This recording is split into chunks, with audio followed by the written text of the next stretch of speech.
Salut les mecs. Alors, ma dernière vidéo sur les incohérences des speedsters, vous savez, les speedsters, ces personnages qui ont la particularité de se déplacer très vite, tels que Flash ou Quicksilver pour ne pas les nommer, eh ben, cette vidéo a rencontré un succès des plus surprenants, alors me voilà de retour sur ce même sujet, extrêmement passionnant. Aussi, aujourd'hui, nous allons aborder une question essentielle, nouvelle, et totalement opposée à celle de la vidéo précédente, c'est-à-dire qu'on va pas se demander ce qui fait un mauvais speedster cette fois, mais bien ce qui fait un bon speedster, justement, un speedster cohérent et consistant avec le monde dans lequel il évolue. Bon, j'ai déjà évoqué ce sujet lors de la vidéo précédente, donc je vais pas trop m'attarder, mais bon, il est quand même crucial de comprendre une chose importante. Si tant de speedsters dans les fictions souffrent d'un mauvais traitement scénaristique, c'est juste parce que les scénaristes, en général, ne prennent pas la juste mesure de toutes les implications de ce pouvoir de speedster, puisque dans de nombreuses œuvres, ces personnages sont non seulement représentés comme étant capables de courir très vite, moi à la limite là, c'est pas un problème, mais ils sont aussi et surtout capables de ralentir le temps, de courir tellement, voire vibrer à travers la matière, enfin bref, c'est complètement dingo. D'autant plus que ces mêmes personnages peuvent se retrouver vaincus de manière totalement incohérente par des mecs totalement random, je sais pas, par un mec avec une batte de baseball dans une ruelle sombre. Bien évidemment là je fais référence à la série Flash de CW, mais bon, on va quand même essayer de rester voilà, positif pour une fois dans une vidéo. Hein. Je sais que je suis le mec le plus aigri du YouTube français, mais bon, je vais essayer de ravaler un peu mon seum, hein, une fois de temps en temps. Enfin voilà, vous avez compris, il y a un problème de cohérence. Et si on prend du recul et qu'on revient aux origines du concept, eh bien ce manque de consistance, en fait, est finalement assez facile à comprendre. À l'époque où les super-héros tels que nous les connaissons aujourd'hui faisaient leurs premiers pas dans les comics, Flash a été le tout premier speedster de l'histoire à être introduit. Pourtant, lorsqu'on regarde sa place au sein de la Justice League, bien souvent, il apparaît davantage comme un personnage secondaire, éclipsé par des figures emblématiques telles que Superman, Batman, Wonder Woman, et vous les connaissez. Bon, c'est compréhensible après tout, puisque bon, pourquoi notre ami Flash serait-il au centre de l'attention? Ce n'est que le type qui court très vite, après tout. Mais au fil des années, les scénaristes ont continuellement repoussé les limites des pouvoirs de Flash, en faisant de lui, on va pas se mentir, et on va pas mâcher nos mots, un être quasiment divin, capable de remonter le temps, de changer de dimension, de vibrer à travers la matière.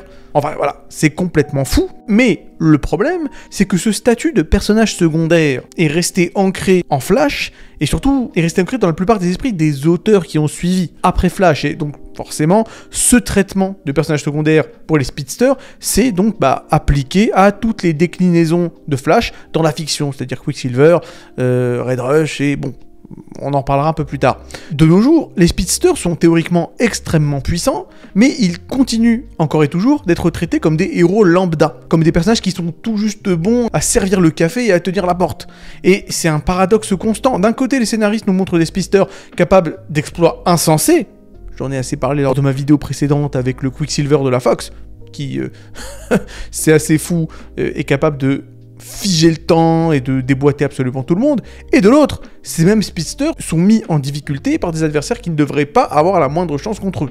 Bon, encore une fois, j'en ai déjà parlé. Et cela crée, vous l'aurez compris, un déséquilibre narratif terrible, où l'on essaie de jouer sur les deux tableaux. D'un côté, on nous dit, ne sous-estimez pas ce personnage de speedster, c'est un véritable monstre de puissance, et de l'autre côté, on traite ces mêmes speedsters de héros ordinaires, capables d'être pris au dépourvu, au détour d'une ruelle, ou même surpassés par des adversaires bien moins rapides et bien moins puissants. Donc maintenant, la question centrale que l'on va se poser dans cette vidéo, c'est comment éviter ces incohérences, comment éviter ces inconsistances. Et on va le dire, la clé de voûte d'un speedster bien écrit réside dans une prise de décision claire. Il y a deux possibilités. Soit vous choisissez d'en faire un personnage classique qui court vite, avec des limites claires, qui lui permettront effectivement de combattre ses adversaires tout en n'étant pas trop surcheaté, et donc en permettant que les combats soient crédibles, on va dire. Ou alors, seconde option, vous l'assumez, ce personnage de speedster, comme étant une force surhumaine quasi divine, avec les enjeux et les défis à la hauteur de sa puissance. Heureusement, certaines œuvres, dont on va parler tout de suite, ont réussi à traiter ces deux approches de manière efficace, et ont rendu leur speedster complètement cohérent, et complètement consistant, complètement crédible, et on va en parler tout de suite. Alors, déjà on va commencer avec la seconde option, c'est-à-dire l'option, d'assumer son personnage de speedster comme un mec complètement surhumain. Et donc, on n'aura pas d'autre choix que de parler, du chef-d'œuvre de DreamWorks. Il s'agira donc de Megamind, et donc de Metroman. Bon, dès le début, le film établit une règle simple, cohérente et facile à comprendre. Metroman est tout simplement imbattable. Megamind ne l'a, pour ainsi dire, jamais vaincu. Même si, il est vrai, on voit quelques images qui nous montrent des moments où Megamind semble l'avoir capturé temporairement, et peut-être qu'on se demande comment est-ce possible, puisque apparemment, et on va en parler plus tard, Metroman est un speedster d'une puissance plus que cosmique. Bah en fait, Megamind n'a jamais vraiment été un véritable méchant sanguinaire, hein. Son but a toujours été de surpasser Metroman, mais pas forcément de le détruire, ni même détruire la ville, et même lorsqu'il finit par gagner, entre guillemets, lorsque Metroman meurt, entre guillemets, puisqu'on nous apprend un peu plus tard dans le film que finalement il n'est pas mort, bref, peu importe, eh bien Megamind ne cherche même pas à imposer vraiment sa domination. Il s'ennuie rapidement, il fait quelques crimes un peu potaches et réalise que l'absence de défi enlève tout sens à sa vie. Donc de toutes les manières, voilà, on voit bien que Metroman s'est laissé faire plus d'une fois, quoi. Et justement, ce qui rend Metroman si intéressant, c'est la manière dont il est traité. Il n'est pas simplement rapide, il est quasiment omniscient. Et justement, on voit cela lors de la scène de révélation, quand on apprend que Metroman, justement, n'est pas mort. On le voit donc avoir une espèce de crise existentielle en pleine super vitesse. On le voit faire le tour de la ville, à observer les moindres détails de cette même ville, à réfléchir à son avenir, réfléchir à son passé, et tout cela en une fraction de nanosecondes. Et ça illustre parfaitement sa puissance, tout en ajoutant une dimension dramatique et humaine à son personnage. Et en une séquence, on comprend son ennui face à une existence sans véritable défi, puisque le mec, bon, est d'une puissance, mais dire cosmique, c'est vraiment un euphémisme. Le mec vit quasiment une vie entière en fraction d'attosecondes. C'est quand même fou. Et également, ce qu'on apprend sur Metroman, qui jusque-là n'était qu'un copier-coller de Superman de plus, en fait, on comprend que ce personnage est, on va le dire, extrêmement déprimé, et qu'il se sent coincé dans sa vie, et dans une espèce de boucle infinie, et qu'il ressent un profond désir d'échapper à cette routine, afin de trouver un nouveau sens à sa vie. Et ça fonctionne, parce que Metroman est écrit dès le début comme étant une quasi-divinité, absolument intouchable, et que son conflit ne vient pas d'un adversaire plus fort que lui ou quoi que ce soit, mais de sa quête de sens et d'objectif. Et au lieu de chercher à le brider ou à le limiter artificiellement, le Metroman, les scénaristes de DreamWorks ont décidé d'explorer ce que signifie être trop puissant pour son propre bien. Et bon, on peut voir quelques ressemblances avec One Punch Man, qui tacle à peu près les mêmes thématiques, c'est-à-dire le fait d'être tellement puissant et intouchable que plus rien n'a de sens, en fait. Et c'est exactement ce genre de traitement qui manque à tant de speedsters dans la fiction en général.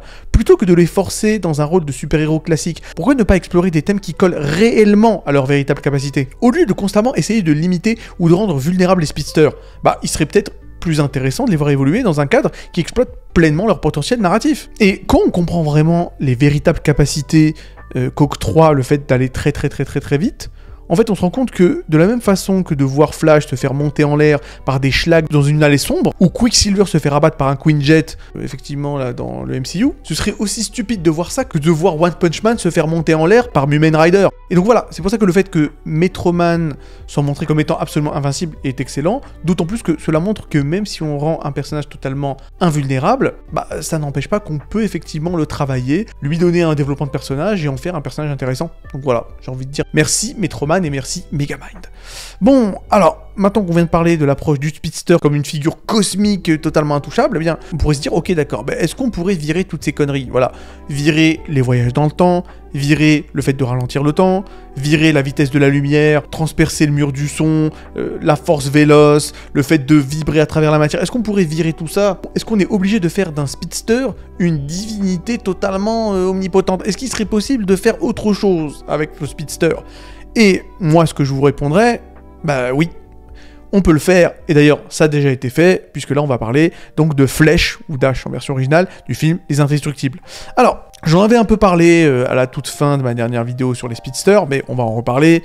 Dash est l'incarnation même de ce que devrait être un bon speedster classique. Il est rapide, oui, et cela fait de lui un adversaire redoutable, mais il est loin d'être invincible. Ses capacités ont des limites claires, et il peut être mis à mal par des stratégies comme le timing, la ruse, ou le fait de lui faire un croche-patte, ou je sais pas quoi, bref. Et la version de Flash, donc du speedster, est vraiment parfaite pour des super-héros censés être de second plan. Après, Flash n'est pas forcément parfait, hein, on va pas se mentir. Il y a quelques scènes en général, des scènes un peu humoristiques, qui montrent que Flash est capable d'atteindre des vitesses complètement mirobolantes et un peu incohérentes. Mais bon, en général, j'arrive à fermer les yeux sur ce genre de scène parce que c'est humoristique en fait, c'est pour faire rire. Donc à la limite, je sais même pas si on doit vraiment prendre ces scènes au sérieux. Bien évidemment, je fais référence à la fameuse scène, la scène culte de la punaise, où le professeur de Flash le filme en train de poser une punaise sur son bureau à la vitesse de l'éclair, alors que pourtant il est filmé, mais on le voit à peine bouger quoi. Donc bon, un tel feat clairement signifie un peu tristement qu'il peut aller en fait beaucoup plus rapidement que 300 à 400 km/h, tel que en principe il devrait pouvoir aller. Mais bon, écoutez, Voilà. On considère que c'est pour rire et on ferme les yeux. Mais bon, pour en revenir avec le problème global des speedsters, c'est que les scénaristes veulent toujours impressionner le public avec des scènes au ralenti totalement spectaculaires. On voit le speedster, nommément le Quicksilver de la Fox, esquiver des balles au millième de seconde près, capable de marcher sur les murs, capable de remonter le temps, enfin voilà quoi. Le problème c'est que quelques minutes plus tard, tout ça est contredit, puisqu'on voit ce même speedster perdre contre des ennemis beaucoup plus lents. Si on prend par exemple, et encore une fois j'en ai déjà parlé, Red Rush, le speedster de la série Invincible, c'est un exemple typique de cette connerie, de cette incohérence terrible. Dès son introduction, il est évident que les scénaristes veulent nous le présenter comme un personnage important, un membre essentiel des Gardiens du Globe, qui est donc la version Wish de la Justice League, afin que sa mort soit un peu comme un choc pour les spectateurs. Et pour renforcer cela, on a droit à une petite scène où il interagit avec sa petite amie, censée nous donner un aperçu de sa personnalité et de sa perception du temps. Et cette scène tente d'explorer la psychologie du speedster en montrant à quel point il perçoit tout en mode ralenti, ce qui pose clairement des problèmes dans sa vie de tous les jours, puisque pour lui, chaque conversation dure des heures et des heures et des heures et des heures. Donc ok, c'est une idée intéressante de vouloir humaniser un peu le speedster, en théorie, puisque dans la pratique, ça amène encore plus d'incohérence. Red Rush est-il vraiment toujours en mode hyper-perception? Et si c'est le cas, comment se fait-ce qu'il ait pu se faire attraper le bras par Omni-Man lors de sa petite échauffourée contre lui? Puisque normalement, durant ce moment-là, Red Rush devrait percevoir cette séquence au méga ralenti. Pour lui, c'est juste 10 minutes, le temps que Omni-Man lève le bras et lui attrape le poignet. Il y a, allez quoi, 25 minutes? Donc clairement, c'est complètement fou. Et bien évidemment, là je parle pas de la continuité du comics, je préfère toujours le dire parce qu'à chaque fois dans les commentaires on vient me casser les couilles. Là je parle de la continuité de la série d'Amazon Prime, je ne parle pas du comics, ça c'est encore une autre histoire. Enfin voilà, il y a d'autres questions aussi qui sont posées par cette scène avec Red Rush. A-t-il dû apprendre à parler extrêmement lentement afin que les autres puissent le comprendre? Puisque lorsque Red Rush parle, il parle comme n'importe qui parle. Mais étant donné que lui-même perçoit le temps au méga ralenti, il devrait parler ultra rapidement, et personne en réalité ne pourrait le comprendre. Donc ça veut dire qu'il parle ultra lentement? C'est bizarre. Et si c'est le cas, comment est-ce qu'il peut s'adapter aussi bien aux interactions sociales? Parce que en général, le mode hyper-perception pour Red Rush, il est toujours en mode hyper-perception, donc ça n'a aucun sens. Et plutôt que d'exploiter pleinement toutes ces questions fascinantes, la série Invincible se contente d'un conflit superficiel et passe rapidement à autre chose, après que ce pauvre Red Rush se soit fait éclater la pastèque par Omni-Man. Et ce qui est frustrant, c'est que cette scène aurait pu servir à approfondir le personnage. Évidemment, je parle de la scène de Red Rush avec sa petite amie, mais elle se limite à un simple gadget narratif pour amplifier l'effet dramatique de sa mort, de faire cela de manière crédible. Maintenant que nous avons vu les écueils récurrents dans l'écriture des speedsters et deux bons exemples, nommément Flèche et Metroman, on va encore s'intéresser à d'autres personnages qui, chacun à leur manière, représentent des versions totalement cohérentes de l'archétype du speedster dans leur univers respectif. Et donc on va commencer avec un personnage dont j'ai déjà parlé, bien évidemment, là il s'agira de Saitama, un One Punch Man. Donc voilà, on va pas trop en parler, le cas Saitama est très similaire du cas Metroman, puisqu'il est conçu pour être invincible dès le départ. Le principe de One Punch Man repose sur une idée simple, mais incroyablement bien exploitée. Saitama est si puissant et si rapide qu'aucun adversaire ne peut lui tenir tête. Et dès lors, le conflit n'est pas physique, mais bien émotionnel et existentiel, exactement comme Metroman, comme déjà dit. Et donc ça fonctionne parce que l'univers de One Punch Man s'adapte à sa puissance, puisque dans One Punch Man, Saitama est une anomalie dans un monde de héros normaux, puisque le mangaka assume totalement sa supériorité, et au lieu d'introduire des combats artificiellement tendus entre Saitama et ses adversaires, le manga préfère explorer l'ennui, la frustration qui découle de la surpuissance de Saitama. Et ses pouvoirs sont si extrêmes que les autres personnages ont même du mal à le prendre au sérieux, ce qui génère des situations comiques et tragiques à la fois. Et lorsqu'il se bat, le Saitama, il ne ralentit jamais le temps et n'est jamais mis en échec par des failles scénaristiques. Il est rapide, invincible, point final. Son immense vitesse est cohérente avec son immense force et il ne perd jamais un combat injustement. D'ailleurs, il ne perd jamais un combat. Et le véritable enjeu, encore une fois, du manga One Punch Man ne vient pas de savoir s'il gagnera, mais plutôt de la vacuité de toutes les victoires de Saitama. En bref, One Punch Man maîtrise cette question de speedster en évitant complètement la tentation de le rendre vulnérable pour des raisons dramatiques artificielles. Et ça montre qu'un speedster peut être intéressant tout en étant invincible, de la même manière que Metroman, j'en ai déjà parlé. Puisque l'histoire, de la même manière que Metroman encore une fois, tourne autour de la bonne question, c'est-à-dire qu'est-ce qui se passe quand il n'y a plus de challenge. Bon, maintenant, on va parler d'un autre speedster dont j'avais parlé, attention, dans ma vidéo précédente. D'ailleurs, c'était le seul speedster sur lequel je n'avais pas craché. Là, on va parler de A-Train de The Boys, qui est un speedster traité de manière réaliste et cynique, à l'image d'ailleurs de la série The Boys. Contrairement au héros speedster classique, eh bien, A-Train est un personnage profondément imparfait. Et la série explore les implications réelles d'un tel pouvoir dans un monde corrompu. Déjà, il y a les limitations physiques et psychologiques crédibles de A-Train. Donc A-Train est rapide, mais son corps subit les contre-coups de cette vitesse. Pour maintenir un tel niveau de vitesse, il dépend de stimulants dangereux, de drogues vraiment vénères, ce qui montre une prise en compte réaliste de la contrainte physiologique qui impliquerait la super vitesse. Et son obsession de rester le plus rapide du monde le pousse à des actions immorales, soulignant une approche humaine et tragique de la super vitesse, loin de l'héroïsme traditionnel que l'on peut voir avec Flash et autres Quicksilver. Et de la même manière que la plupart des mecs dans The Boys, A-Train n'est pas simplement un héros sans faille, il est un produit du marketing et du capitalisme, un homme-objet, utilisé pour vendre des produits, ce qui fait de lui un personnage complexe et nuancé. Et lorsqu'il tue accidentellement un innocent à cause de sa vitesse incontrôlée, ça met en lumière les dangers d'un speedster dans le monde réel. La série ne cherche pas à glorifier son pouvoir, sa puissance à A-Train, mais plutôt à montrer combien il est dangereux et destructeur de laisser un speedster courir un peu partout comme il veut en liberté. Et donc A-Train est un excellent speedster car il est écrit en tenant compte des limites et des travers d'un humain ordinaire doté de pouvoirs extraordinaires. Sa chute est inévitable et c'est ce qui le rend crédible. Bon alors, je chantais les louanges de DreamWorks tout à l'heure, je vais recommencer à chanter leurs louanges. Parce que DreamWorks n'a pas réussi un speedster, mais bien 2 speedsters, puisque là, il s'agira de Zami, l'écureuil du film d'animation Nos voisins les hommes. Et c'est un cas unique, ou peut-être pas si unique, on en parlera un peu plus tard, de speedster, puisqu'il est cohérent en raison de l'utilisation ingénieuse de la vitesse dans un cadre humoristique et cartoonesque. Mais encore une fois, c'est pas le seul, on va en parler. Contrairement aux super-héros traditionnels tels que Flash, Quicksilver et toute l'équipe, Zami ne cherche pas à combattre des ennemis puissants, mais juste à exploiter ses capacités pour éviter les conflits et assurer la survie de son groupe. Et même si c'est pour faire rire et c'est clairement une excuse pour aligner quelques gags, on va le dire, Zami est consistant avec la cohérence interne de son univers, puisque dans ce monde d'animaux anthropomorphes, Zami il s'intègre parfaitement. Sa vitesse est un outil, mais pas une fin en soi. Il l'utilise de manière logique pour voler de la nourriture ou même distraire les humains. Et d'ailleurs, il n'utilise jamais sa super vitesse d'une façon qui contredirait son personnage ou même l'univers, puisque à l'instant même où il utilise ses pouvoirs de super vitesse pleine balle, ça résout immédiatement le conflit du film et le film d'animation justement se termine quelques minutes après. Voilà, nommément après qu'il ait bu une boisson énergisante, ce qui évidemment booste la rapidité de Zami. Et contrairement au speedster traditionnel, Zami ne fait pas face à des menaces physiques qui nécessiteraient des combats, et ce qui permet effectivement au scénariste d'éviter les incohérences de puissance, puisque après tout, on est quand même dans un film à l'intention des enfants, voilà, c'est pas Dragon Ball non plus. Et donc encore une fois, c'est un speedster axé sur la ruse et l'humour, et plutôt que d'exploiter la vitesse brute pour impressionner, là on utilise la vitesse ridicule de Zami pour faire rigoler, dans des séquences hilarantes qui tirent parti du concept de super vitesse sans forcément tomber dans l'exagération dramatique. Et d'ailleurs, sa rapidité ne le rend pas invincible puisqu'il est complètement con.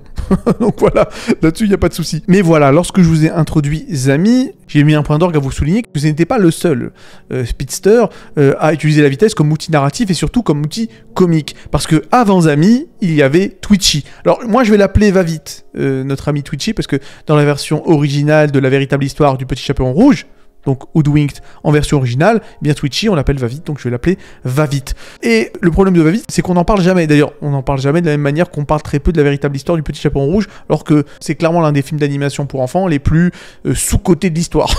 Ça, c'est une évidence. D'autant plus que notre ami Va-Vite, qui est aussi un écureuil, et qui est aussi un speedster, et qui parvient aussi au max de ses capacités en buvant une boisson énergisante, sauf que là, contrairement à Zami, c'est pas une boisson énergisante, c'est un café en fait. Donc voilà. Mais en plus, ce film est sorti 1 an avant Nos voisins les hommes. Donc là, j'ai envie de dire, Va-Vite, c'est un peu le daron. Zami, c'est le petit de Va-Vite. J'ai envie de dire, il faut pas l'oublier. Donc alors, pourquoi Va-Vite est un speedster réussi? De la même manière que Zami, c'est pas un héros qui va se battre, qui va se taper ou je sais pas quoi, c'est même pas un personnage central de l'intrigue, quoi qu'il en soit, sa vitesse est un atout comique et pratique. Lorsqu'il est sous l'effet de la caféine, il devient ultra efficace, et d'ailleurs c'est grâce à ça que nos héros arrivent à retourner la situation contre l'espèce de vilain lapin, voleur de chocolat ou je ne sais quoi. Et donc le film utilise cette caractéristique complètement dingue de Va-Vite afin de créer des situations absurdes et hilarantes, comme lorsqu'il parvient à rattraper une voiture de police en un instant, défiant toute logique physique, mais tout en restant crédible dans le cadre un peu slapstick d'un dessin animé burlesque. Et de la même manière que Zami, mais contrairement à la plupart des autres speedsters, Va-Vite n'est pas omniprésent dans l'intrigue de la véritable histoire du Petit Chaperon Rouge, et sa vitesse n'est pas une solution miracle à tous les problèmes. Elle est seulement utilisée de manière sporadique, évitant ainsi toutes les incohérences, puisque ce n'est qu'à la toute fin du film que notre ami Leloup consent à lui donner un peu de café, puisqu'il sait très bien que lorsque notre ami Va-Vite boit du café, ça part en couille totale. Et donc la rapidité totalement folle de va-vite est mise en avant lorsque la situation s'y prête, ce qui renforce son impact narratif. D'autant que cette super vitesse est conditionnée, encore une fois je le répète, par la caféine. Et cette approche nous donne une explication humoristique et plausible à son incroyable vitesse, tout en limitant ses capacités de manière naturelle, puisque va-vite n'est capable de courir ultra vite que lorsqu'il boit du café. Et ça permet au scénariste de contrôler l'usage de son pouvoir, et donc d'éviter qu'il ne devienne un Deus Ex Machina permanent. C'est un excellent moyen d'éviter les abus scénaristiques tout en renforçant la personnalité hyperactive, excentrique et assez marrante de notre ami Va-Vite. Et donc, en résumé, et on va finir la vidéo ici, les clés d'un speedster réussi sont extrêmement simples. Déjà, il faut définir clairement les règles de ses pouvoirs, et donc d'éviter les contradictions afin de préserver la cohérence narrative de l'univers. Explorer des enjeux adaptés avec le personnage, c'est-à-dire que la vitesse ne doit pas être la réponse à tout, mais un élément narratif à exploiter intelligemment, et pour ça, les deux meilleurs exemples sont Saitama et Metroman. Il faut éviter la toute-puissance si tu veux faire en sorte que les combats des speedsters soient crédibles, et donc créer des limites logiques qui ne paraissent pas forcées. A-Train est un excellent exemple. Et une autre option, on vient d'en parler, c'est d'utiliser l'humour afin de rendre un speedster redoutable sans le forcer à se battre, voilà, et à faire en sorte effectivement qu'on ne le prenne pas toujours extrêmement au sérieux. Bon, Va-Vite tes amis sont des bons exemples. Et la dernière clé, c'est d'apporter au personnage un vrai développement personnel. Le speedster doit tacler des défis qui ne se résolvent pas forcément uniquement par la vitesse. Et encore une fois, là, je parlerai de Metroman et je parlerai de Saitama. Bon bref, vous avez compris là où je voulais en venir. Alors voilà, dites-moi si la vidéo vous plaît, dites-moi si vous voulez que je continue à parler un peu de speedster. Je pourrais même faire effectivement une espèce de top 10, top 20 des meilleurs speedsters de la fiction. Je sais qu'on m'a demandé de parler d'autres speedsters, nommément Makari des Éternels du MCU. Donc voilà, si ça vous intéresse, je pourrais parler de tous ces speedsters-là, sans aucun souci. Voilà, juste dites-moi dans les commentaires ce que vous en pensez. Alors voilà, en attendant, prenez soin de vous, abonnez-vous pour encourager la chaîne, likez la vidéo, prenez soin de vous, et à la prochaine.